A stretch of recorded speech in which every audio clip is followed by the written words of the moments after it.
புது நம்பர்லேருந்து கால் வந்தால் அந்த காலை அட்டன் பண்ணதும் நீங்கள் ஹலோ சொல்லாமல் எதிரில் யாராவது பேசுகிறாங்களா இல்லை அது ஆட்டோ ஜென்ரேட்டட் வாய்ஸா அப்படின்றத தெரிஞ்சுட்டு நீங்கள் பேச ஸ்டார்ட் பண்ணுங்கள். ஏன் அப்படின்னா நீங்கள் சொல்கிற ஹலோவை வச்சே ஒரு கும்பல் உங்களை ஏமாத்துறதுக்கு ஸ்கெட்ச் போட்டுக்கிட்டு இருக்கு. சைலண்ட் கால் ஸ்கேம் அப்படின்னு சொல்லி ஒன்று நடந்துக்கிட்டு இருக்கு. இது குறித்து அலர்ட்டாக இருங்க அப்படின்னு சொல்லி சைபர் செக்யூரிட்டி எக்ஸ்பர்ட்ஸ் வந்து அலர்ட் கொடுத்துருக்காங்க. ஸோ இந்த சைலண்ட் கால் ஸ்கேம் அப்படின்றது என்ன அப்படின்னா, உங்களுக்கு ஒரு புது நம்பர்லேருந்து கால் வரும். அது ஒரு ஆட்டோ ஜென்ரேட்டட் கால் தான், இல்லை ஏஐ மூலமாக கூட அந்த கால் வரலான்னு வைங்க. ஸோ நீங்கள் அட்டன் பண்ணதும் சைலண்ட்டாக இருப்பாங்க. ஆப்போசிட் சைட்லேருந்து எந்த ரெஸ்பான்ஸுமே இருக்காது, சைலண்ட்டாக இருக்கும். நார்மலாக கால் வந்ததும் நம்ம என்ன பண்ணுவோம், அட்டன் பண்ணதும் ஹலோன்னு சொல்லுவோம், இல்லை சொல்லுங்கள் அப்படின்னு சொல்லி கேட்போம், இல்லை நம்மளோட பேரை சொல்லி நான் ஹமீத் பேசுகிறேன் நீங்கள் யார் அப்படின்னு கேட்போம். ஸோ இந்த மாதிரி நம்ம 2-3 டைம் சொல்லுவோம், ஹலோ ஹலோன்னு சொல்லுவோம், சொல்லுங்கள் யார் அப்படின்னு திரும்ப திரும்ப கேட்போம் இல்லையா. அந்த வாய்ஸை தான் அந்த கும்பல் கேப்சர் பண்ணுது. ஸோ நம்ம வாய்ஸோட சாம்பிள்ஸ் எடுத்து அதை வந்து சேவ் பண்ணுறாங்க. அந்த சாம்பிள்ஸ் எடுத்து வாய்ஸ் க்ளோனிங் ஸ்கேம் மூலமாக ஏமாத்துறாங்க.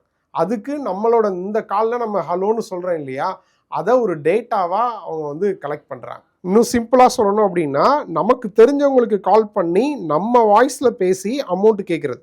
இதுக்கு முன்னாடி நம்ம பேர்லையே ஃபேக்காக ஃபேஸ்புக் ஐடி கிரியேட் பண்ணி ஆல்ரெடி நம்ம ஃப்ரெண்ட் லிஸ்ட்டில் இருக்கிறவங்களுக்கு மெசேஜ் பண்ணுவாங்க இல்லையா, பழைய ஸ்கேம் அது.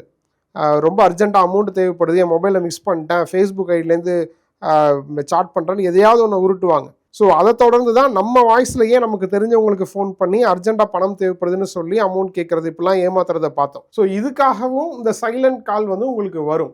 இன்னொன்று ரொம்ப முக்கியமாக என்ன அப்படின்னா, நம்ம எந்த லாங்குவேஜில் பேசுகிறோம், எந்த டைமில் பேசுகிறோம், நம்ம ஹலோன்னு சொல்கிறது எப்படி ஜாலியான டோனில் பேசுகிறோமா, இல்லை என்ன லாங்குவேஜில் பேசுகிறோம், நம்ம நம்பர் ஆக்டிவில் தான் இருக்கா, இந்த நம்பர் ஆக்டிவில் தான் இருக்குது அப்படின்ற டேட்டாஸ்லாம் அவங்க கலெக்ட் பண்ணுறாங்க. இந்த டேட்டாஸை கலெக்ட் பண்ணுறதுக்காகவும் உங்களுக்கு இந்த சைலண்ட் கால் வரலாம் அப்படின்ற மாதிரி சைபர் வல்லுநர்கள் சொல்கிறாங்க. சரி, இது அவங்க கலெக்ட் பண்ணி என்ன பண்ணுவாங்க அப்படின்னு கேட்டால், டார்க் வெப்பில் இந்த டேட்டாவை பே பண்ணி வாங்க ஏகப்பட்ட மோசடி கும்பல் இருக்காங்களாம். ஸோ இந்த டேட்டாஸ் எல்லாத்தையுமே டார்க் வெப்பில் சேல் பண்ணுறாங்க. ஸோ இந்த டார்க் வெப்பில் சேல் பண்ணுறதுக்காகவே இந்த சைலண்ட் கால் உங்களுக்கு வரலாம் அப்படின்ற மாதிரி சொல்கிறாங்க. ஸோ இந்த சைலண்ட் கால் ஸ்கேம் அப்படின்றதுல நேரடியாக நம்ம வந்து பாதிக்கப்படுவோமா, நம்மளை ஏமாற்றுவாங்களா அப்படின்னு கேட்டால் அப்படி எந்த செய்தியும் வரல. அந்த சைலண்ட் கால் மூலமாக நேரடியாக ஏமாற்றப்படுவீங்க அப்படின்னு எந்த செய்தியும் வரல. பட் என்ன சொல்கிறாங்கன்னா, நம்மளோட டேட்டாவை கலெக்ட் பண்ணி நம்மளை டார்கெட் ஃபிக்ஸ் பண்ணி ஏமாற்றுவாங்க. அதுக்கு இந்த சைலண்ட் கால் ஸ்கேம் வந்து இந்த சைலண்ட் கால் வந்து ஒரு விதத்தில் உதவுது அப்படின்ற மாதிரி சொல்கிறாங்க. இப்படிலாம் ஏமாற்றுவாங்களா, இப்படிலாம் வந்து டேட்டா கலெக்ட் பண்ணுவாங்களா அப்படின்னு கேட்டால் அதுக்கு எல்லா விதத்துலையும் சாத்தியம் இருக்குன்னு தான் சொல்லணும்.